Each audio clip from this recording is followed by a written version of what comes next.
Hola, mi nombre es Luis Bernardo Cano, yo soy un fotógrafo de Medellín, Colombia, y empecé mi carrera como fotógrafo en el 2006. Había estudiado otra carrera totalmente diferente, estudié industrias pecuarias y luego de buscar en mí realmente como mis gustos personales y qué quería hacer con mi vida, como en ese momento dramático de terminar una carrera y salir como al mundo a ver uno a qué se va a dedicar, me encontré con la fotografía. Yo nunca había tenido pues una cámara en mi mano, ni había tenido un familiar fotógrafo o algo por el estilo, pero algo me estaba como conectando a eso, y fue en ese entonces que decidí estudiar. Eso hizo un clic tan potente en mí que me metí de cabezas. O sea, como que ya yo de una tomé la decisión de que quería dedicar mi vida a este mundo de la fotografía, y ya pues ahí cada momento, cada año, cada historia me fue llevando pues como por cosas diferentes. Bueno, yo me metí como en la fotografía, empecé a estudiar e inmediatamente empecé a hacer como mis primeros trabajos. Como en un principio hacía de todo un poco, como cualquier explorador, pero me metí mucho en el mundo de la fotografía comercial. Entonces empecé a hacer trabajos, hacía eventos, hice moda, hice fotografía de producto mucho tiempo, publicidad. Tuve una empresa con un amigo como por unos 8 años más o menos, teníamos estudio, pero con el tiempo eso me empezó a aburrir muchísimo. Como que obviamente disfrutaba como la fotografía, pero sentía que mis vibraciones no iban por ahí. Entonces digamos que con conversaciones y con ir conociendo amigos fotógrafos que se dedicaban a otro tipo de fotografía, que hacían fotografía documental, que hacían fotografía periodística, que hacían fotografía artística, como foto más contemporánea. Yo empecé a encontrar que habían unos mundos que yo no había explorado, y empecé como a tratar de dar ese paso. Después de unas conversaciones muy importantes con Federico Ríos, que es un gran amigo mío, él decidió invitarme a un viaje, y decidió invitarme a un viaje fotográfico en el Amazonas, donde se iba a hacer una documentación de un sector específico en el Amazonas. Recorrimos todo el río Igará-Paraná, parando en sus comunidades, trabajando con las comunidades, con la fauna que había allá.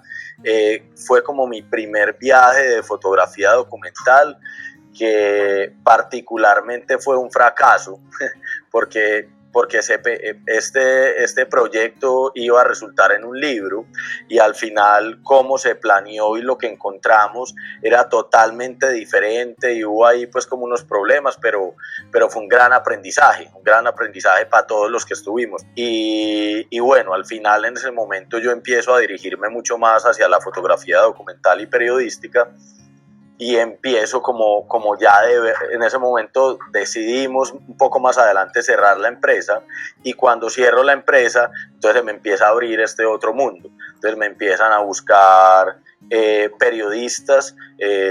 Trabajo mucho con un periodista que es corresponsal Latinoamérica para un medio sueco. El periódico se llama Dagens Nyheter, y él primero me buscó para un trabajo con una revista de conservación de palma africana en Colombia. Entonces ahí se me empiezan a abrir como un nuevo camino y un nuevo mundo, donde yo entraba como en conversación con este periodista u otros en algún momento, en los cuales yo estaba en Colombia y era el que más o menos buscaba como el sector al que íbamos a ir, dónde nos podíamos quedar, cuáles eran los lugares donde podíamos trabajar. Casi que yo tener todo muy, muy bien armado, para que en el momento en que ya decidiéramos hacer como el reportaje, pues en los días que fuéramos ya digamos hubiera un tiempo ganado. Yo viajé en el estallido social de Chile, viajé a Chile unos días, íbamos a trabajar para este mismo medio que te digo, para Dagens, sobre varias historias que orbitaban alrededor del estallido. Una de esas era el femenino. Entonces queríamos trabajar con algún grupo antes del 8M y luego en el 8M ver qué pasaba, porque se sabía, digamos, hay 3 países donde la voz femenina ha aumentado mucho en Latinoamérica, sobre todo en Argentina, México y Chile, y el año anterior, el 2019, había sido muy masivo la marcha pues, del 8M allí en Chile. El 8M es un día donde se conmemora el Día Internacional de la Mujer, y digamos que aquí mundialmente se hace una marcha en la cual las mujeres salen a marchar por sus derechos, y que en Latinoamérica, que ha sido, digamos, un continente con muchos problemas sociales, pues que ese espacio se abra es muy importante. Bueno, yo contacté personalmente a este grupo porque en el 2018 estuve en un workshop que se llama 20 fotógrafos, organizado por el colectivo Más Uno y Nat Geo. Esto fue en Bolivia, y en Bolivia conocí a una fotógrafa, a Bruna se llama, una fotógrafa chilena, digamos muy metida en el movimiento del feminismo. Entonces yo primero la contacté a ella y yo sabía que ella hacía parte de un colectivo, y ella me dijo como no, mira, yo no puedo, pues voy a estar trabajando haciendo fotografía, entonces yo no puedo hacer parte en este momento, pero te contacto con este grupo, que es un grupo de Santiago de Chile, que ha venido creciendo y tiene una estética además como muy importante, y hacen como unos talleres y hacen como unos espacios para compartir como palabra y todo el cuento. Y yo pues previamente a ir a Chile, como un mes antes, empecé a contactarlas a ellas y empecé a tener como una conversación para que ellas entendieran pues cuál era la intención, si querían participar, si nos permitían que estuviéramos con ella y publicar como su historia. Y bueno, entonces ese día estuvimos con ellas, y yo empecé, esta historia es muy particular porque digamos que en el periódico siempre quieren fotos como de acción, es como más normal. Entonces ellos tenían unos talleres, tenían unos desfiles, tenían unas cosas, y mientras yo hacía eso, empecé a hacerles retratos, porque a mí el tema de las máscaras me parecía estéticamente súper poderoso. Ellas cambian de máscara cada cierto tiempo, las vuelven a hacer unas nuevas. Entonces yo empecé a hacer unos retratos muy cerrados que eran para mí. Esos retratos para mí no eran para el periódico, eran retratos que yo quería hacer. Y normalmente, como hay una gran diferencia de horario entre Colombia o Chile en ese momento en que estaba ahí, Suecia, yo tengo que llegar esa noche y enviar de una. Yo no puedo esperar al otro día porque no me acuerdo allá cuánto es, pero en Colombia son como 7 horas. Entonces yo llegué y mandé como todo el trabajo del día, y por la mañana me siento a desayunar con Henrik, que es mi colega periodista, y le muestro estas fotos. Le digo, mira lo que hice, ¿qué te parece? Y el man se quedó súper impactado y me dijo, súper buenas, ¿las mandaste? Y yo, no, pues el periódico no publica este tipo de cosas, mándelas ya. Y las mandé. En realidad las series de 9 fotos, aquí en el premio hay 3, las mandé y publicaron todas. Eso es muy raro en un periódico. Publicaron cada una de ellas, hicieron una edición súper bonita, y yo quedé como, wow, qué homenaje. Entonces le mandé a ellas de una para que vieran la publicación, que habían quedado todas, cómo había sido el artículo y todo el tema. Y bueno, y después las mandé acá al Salón Colombiano de Fotografía, y también. Entonces al final a veces siento que son bobadas de uno, pues, pero a veces siento que esas búsquedas personales son mucho más importantes que las búsquedas bajo pedido, que uno las debería combinar. Uno debería como seguir su estética, su forma de hablar por un lenguaje, que en este caso es la fotografía, y unirlo como a esos trabajos bajo pedido, que era lo que yo estaba haciendo. En las marchas, en las manifestaciones, se usan siempre capuchas pues para que no haya un reconocimiento, por muchas cosas, porque podrían pues como pues tomar personas, desaparecerlas o lo que sea, cosas atroces que podrían suceder. En realidad las personas lo que están haciendo es proteger su identidad. En Chile, en algún momento, Sebastián Piñera, el presidente, decidió sacar una ley anticapucha en la cual si alguien era encapuchado era un delincuente. Entonces, con más razón, las personas la empezaron a utilizar más y los grupos feministas mucho más que los hombres. Entonces empezaron a decir como que queremos proteger nuestra identidad, esto es libre y además queremos hacerlo bonito para dejar un mensaje como poderoso.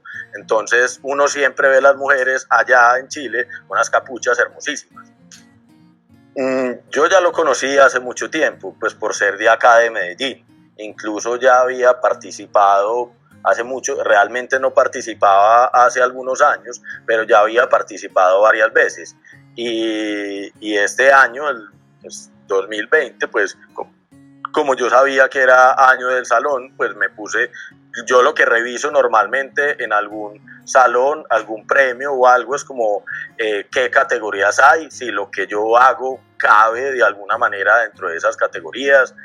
A veces investigo también quiénes son los jurados, pues qué tipo de trabajo de personas son las que están revisando y por qué son importantes, digamos, esa mezcla entre la categoría y la persona que está ahí. Y ya, entonces digo como, bueno, pues mi trabajo puede caber dentro de esto. Pues no es de alguna manera, no es mandar por mandar, es mandar y de alguna manera también es enviar el mensaje acá. Es como, si esto pasa, entonces yo no hago parte de un grupo de feministas, soy un hombre, pero hice un trabajo que acompañó lo que ya hacía un colectivo feminista en Chile, que puede servir de ejemplo para colectivos feministas en Colombia. Entonces, cuando esto genera ecos en publicaciones o en este caso en el Salón Colombiano y eso, pues podría también apoyar a hacer al menos puentes o conectores entre otras cosas. Finalmente uno como fotógrafo pues quiere que sus trabajos trasciendan de alguna manera socialmente, ¿no?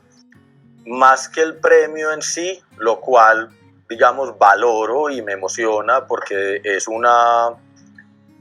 digamos, es un mensaje para uno como sigue haciéndole, como vas por buen camino. Sirve también para que otras personas, editores, digamos, en el mundo en que yo trabajo o periodistas o algo, miren que tu trabajo está teniendo, digamos, un impulso mayor. Entonces esos puentes a mí me parecen que son bastante importantes. Bueno, hace un tiempo vengo trabajando con Sony, trabajo con 2 cámaras, siempre mantengo mi cámara de backup.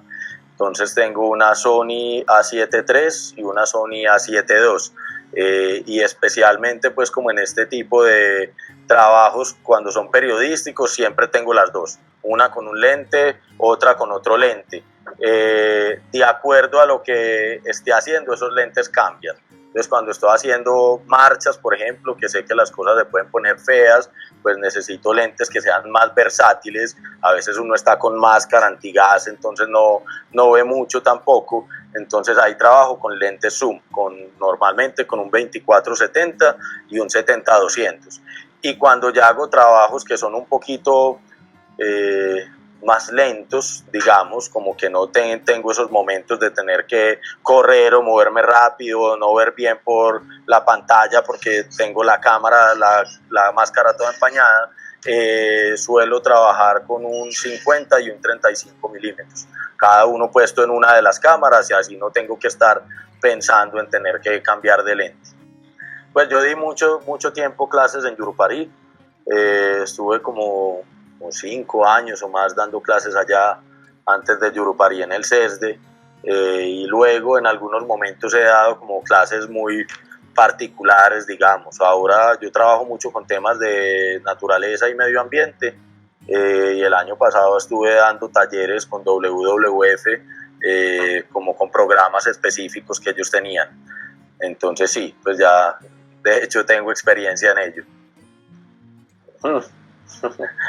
¿Qué pregunta? No, pues para mí es como el lenguaje que yo encontré para poderme comunicar con el mundo.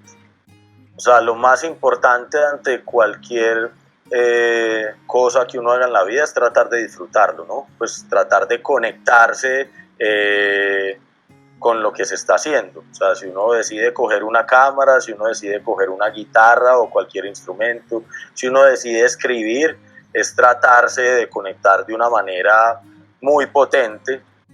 Si se puede vivir de la fotografía, sí. Yo vivo de la fotografía desde el 2006, literalmente desde el año en que decidí meterme a estudiar fotografía. Y sí, con el punto anterior se meten completamente, es encontrar lo importante, porque el mundo de ser independiente no es fácil, pues tiene altibajos todo el tiempo, pero lo importante ahí es encontrar que hay un mercado, hay mercados que ya existen para cualquier tipo de fotografía que uno decida hacer. Entonces, si uno decide hacer fotografía periodística, hay un mercado para eso, que ya existe, uno no se lo tiene que inventar. Y así con cualquier género o tipo de fotografía que uno haga. Entonces, si uno decide a manera profesional meterse en este negocio, entonces lo que tiene que entender es que ese mercado está allá afuera, es buscar la estrategia para conectarse con ese mercado. Primero que todo, un saludo. Yo no sé si saludé ahora al principio, pero un saludo a todos los que nos están escuchando, y si están, digamos, de alguna manera vibrando con este mundo de lo fotográfico, es algo muy maravilloso, pero que también requiere mucha dedicación. O sea, un consejo que puedo dar es al conectarse de esa manera, sáquenle tiempo a practicar, sáquenle tiempo a estudiar, sáquenle tiempo a ver referentes, salgan incluso un poquito de, que es importante también, pero salgan un poquito como de lo local, miren quiénes son los que están haciendo buenos trabajos afuera, miren quiénes están haciendo buenos trabajos también al interior, que empiecen a mirar quiénes son los que están ahí en la punta de la lanza, que eso sirva también como ejemplo para meterse en ese baile. Muchas gracias a todos y todas las que nos escucharon.